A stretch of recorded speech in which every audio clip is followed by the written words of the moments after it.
మొన్న neat paper leak, ఈరోజు CBSE portal ethical hacking. So రోజు రోజుకి ఎడ్యుకేషనల్ వ్యవస్థ అనేది కుప్పకూలిపోతుంది.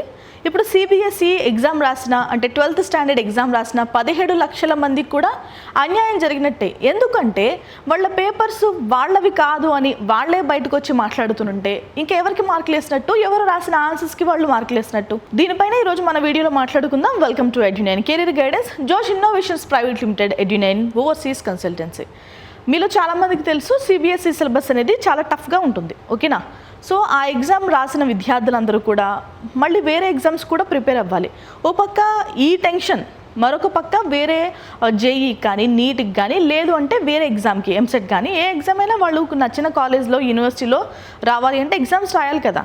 సో ఇప్పుడు మళ్ళీ రీ ఎగ్జామ్ కండక్ట్ చేస్తారా, లేదంటే రీవెరిఫికేషన్ చేస్తారా అంటూ కూడా వాళ్ళు ఆలోచనలు అయితే చేస్తున్నారు. చూద్దాం ఏం జరగబోతుందో.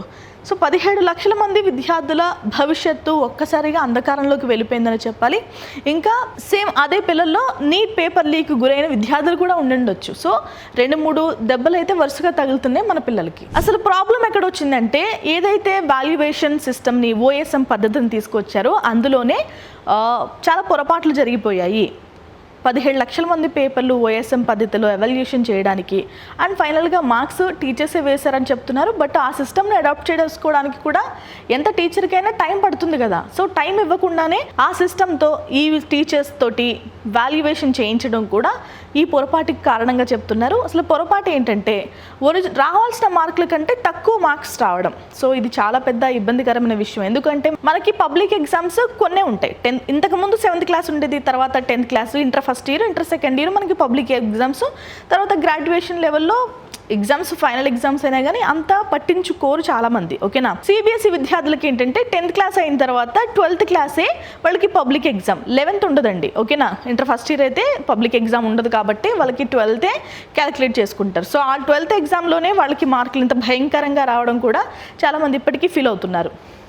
చరిత్రలోనే ఎన్నడూ లేని విధంగా మూల్యాంకనంలో ఘోర తప్పిదాలు, విద్యార్థులు వారి తల్లిదండ్రులకు తీవ్ర మానసిక క్షోభ.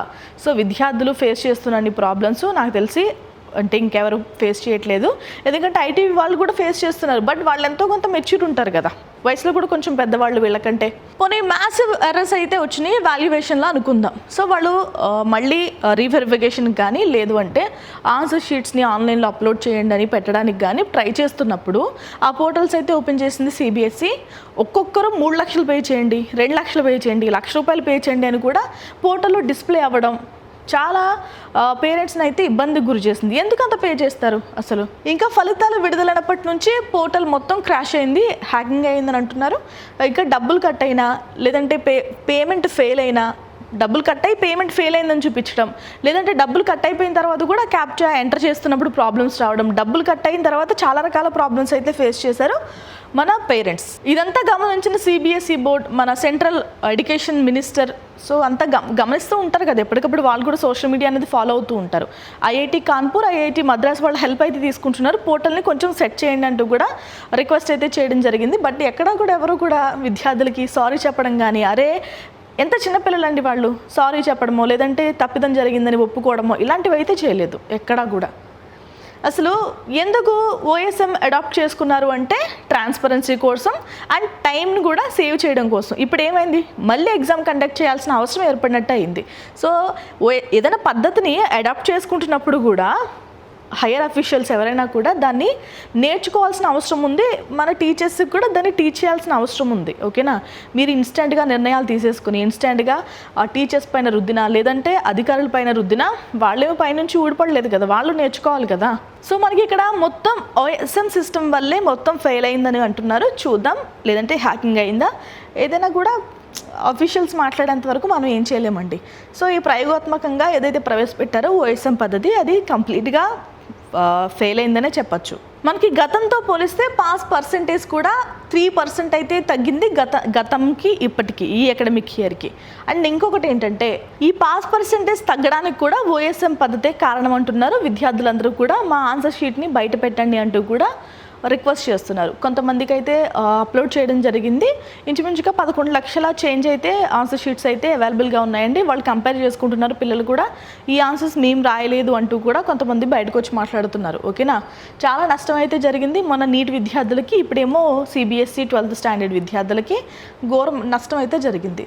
మళ్ళీ పరీక్ష కండక్ట్ చేయడం అనేది చాలా ఇంపాసిబుల్ అయిన థింగ్. ఓకేనా, ఏదో నీట్ ఎగ్జామ్ అంటే ఎంట్రన్స్ ఎగ్జామ్ కాబట్టి 2-3 పేపర్స్ ఉంటాయి కాబట్టి కండక్ట్ చేయొచ్చు. బట్ ఇక్కడ అలా కాదు. మ్యాథ్స్, ఫిజిక్స్, కెమిస్ట్రీ మళ్ళీ సబ్జెక్ట్స్ అన్నీ కూడా కండక్ట్ చేయాలి, లాంగ్వేజెస్ కండక్ట్ చేయాలి. ఒకరు ఇద్దరు కాదు, 17 లక్షల మంది పిల్లలు, ఎన్ని బుక్లెట్స్ ఉంటాయి, మళ్ళీ వాటన్నిటిని వాల్యుయేషన్ చేసుకోవాలి, అంతమంది టీచర్స్, చాలా స్టఫ్ ఉంటుందండి. సో అంత ఈజీ అయితే కాదు మళ్ళీ కండక్ట్ చేయడం అనేది. ఓకేనా, ఇప్పుడు జరిగిన నష్టాన్ని ఎలా పూడ్చాలి అంటే ఏవైతే పేపర్స్ ఉన్నాయో పిల్లలు రాసిన పేపర్స్ని దాన్ని ఓఎస్ఎం పద్ధతిలో కాకుండా గతంలో ఎలా అయితే వాల్యుయేషన్ చేసేవారో మాన్యువల్గా, సో అలా వాల్యుయేషన్ చేస్తే జరిగిన నష్టాన్ని ఎంతో కొంత పూడ్చొచ్చు అనేది ఎక్స్పర్ట్ సలహా. సిబిఎస్ఈ ఇన్స్టాంట్గా అయితే స్పందించాల్సిన అవసరం ఉంది. IIT Kanpur, IIT Madras help తీసుకున్న, బట్ పిల్లలకి వెబ్సైట్ కోసం అయితే హెల్ప్ తీసుకున్నారు. కానీ పిల్లలకి జరిగిన నష్టాన్ని ఎవరు పూరుస్తారు? కాబట్టి మొత్తం ఎగ్జామ్స్ అన్నీ మేము రివాల్యుయేషన్ చేయలేము అన్నా కూడా ఏవైతే కోర్ సబ్జెక్ట్స్ ఉంటాయో ఆ సబ్జెక్ట్స్ అయినా ఖచ్చితంగా మాన్యువల్గా ఎవాల్యుయేషన్ చేస్తే బాగుంటుందండి.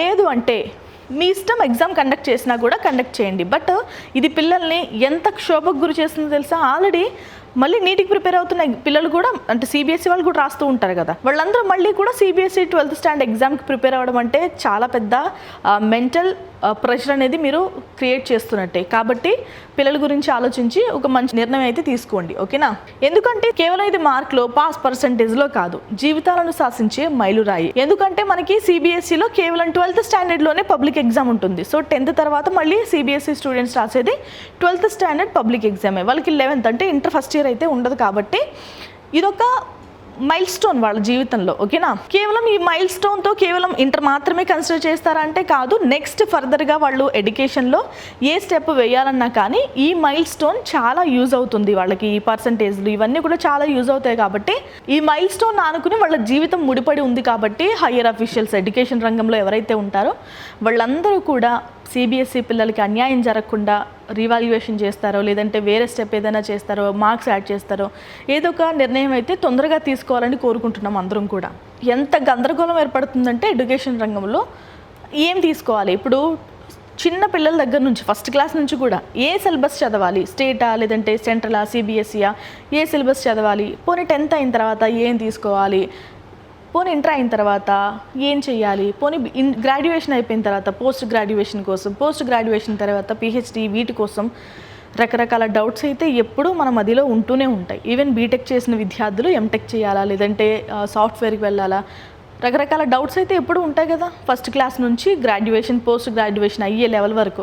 సో ఎడ్యుకేషన్ అనేది చాలా ఇంపార్టెంట్. కాబట్టి అంటే ఈ జనరేషన్లో ఇంకా ఇంపార్టెంట్ అండి. మనకి గతంలో మీ పిల్లల్ని ఏం చదివిస్తారంటే మహా అయితే టీచరు, ఇంజనీరు లేదంటే డాక్టరు. కానీ ఇప్పుడు అలా లేవు. అవకాశాలు ఎంత విపరీతంగా పెరిగాయి, కాంపిటీషన్ కూడా అంతే విపరీతంగా పెరిగింది. కాంపిటీషన్ అంటే మామూలు హెల్దీ కాంపిటీషన్తో పాటు ఇలాంటి కాంపిటీషన్స్ కూడా మనకి ఎంటర్ అవుతూ ఉన్నాయి. సో ఇలాంటి సిచ్యువేషన్లో ఎక్స్పర్ట్ హెల్ప్ లేకుండా మీరు ఎలాంటి నిర్ణయం తీసుకున్నా ఫర్దర్గా కాస్త ఫీల్ అయ్యే అవకాశం ఉంటుంది. కాబట్టి ఎడ్యుకేషన్ రంగంలో ఎక్స్పర్ట్ హెల్ప్ చాలా అవసరం అండి. మీకు ఎలాంటి హెల్ప్ కావాలన్నా ఎడ్యునైన్ కెరీర్ గైడెన్స్ హెల్ప్ అయితే ఖచ్చితంగా తీసుకోండి. ఓకే, ఇది వాళ్ళ వీడియో. మరొక వీడియోలో మళ్ళీ కలుద్దాం. నమస్తే.